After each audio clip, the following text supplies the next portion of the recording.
26 September কি ঘটবে এই প্রশ্নে জয়লাভ সামাজিক যোগাযোগ মাধ্যম ফেসবুক, এক্স, টিকটক কিংবা ইউটিউবে ঢুকলেই এখন এই প্রশ্নটি সামনে ঘুরছে।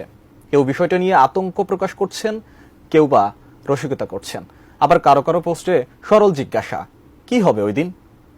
শেখ হাসিনা কি দেশে ফিরবে, নাকি সবাই কোটিপতি হবে? জানাচ্ছেন সহকর্মী এসআই রাজ। তবে প্রশ্নটির উত্তর খুঁজতে গিয়ে পাওয়া যায় অন্য তথ্য।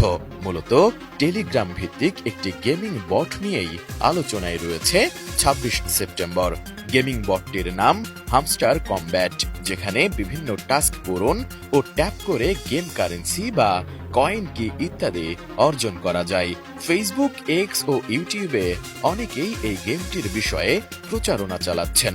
তাদের দাবি 26 তারিখে এই গেমটির কয়েনগুলোকে ক্রিপ্টোকারেন্সিতে রূপান্তর করা যাবে বলে গেমটির নির্মাতারা জানিয়েছেন। তবে এর সত্যতা যাচাই করা সম্ভব হয়নি। আবার অনেকে বলছেন টেলিগ্রামের এমন অ্যাপ অনেক আছে, মাঝে মধ্যেই তারা তাদের গেম কারেন্সি ক্রিপ্টোকারেন্সিতে রূপান্তরের সুযোগ দিয়ে থাকে। তবে টিকটকের কারণে হামস্টার কমব্যাট বেশি পরিচিতি পেয়েছে। অন্যদিকে এসব দাবির বিরোধিতা করে কেউ কেউ বলছেন এটি পুরোপুরি গুজব।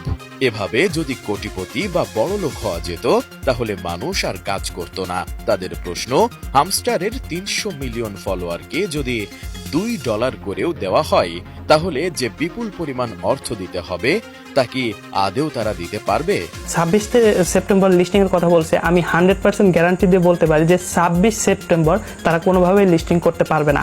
তবে হামস্টার গেমটির গেমাররা 26 তারিখকে ইতিবাচক হিসেবেই দেখছেন।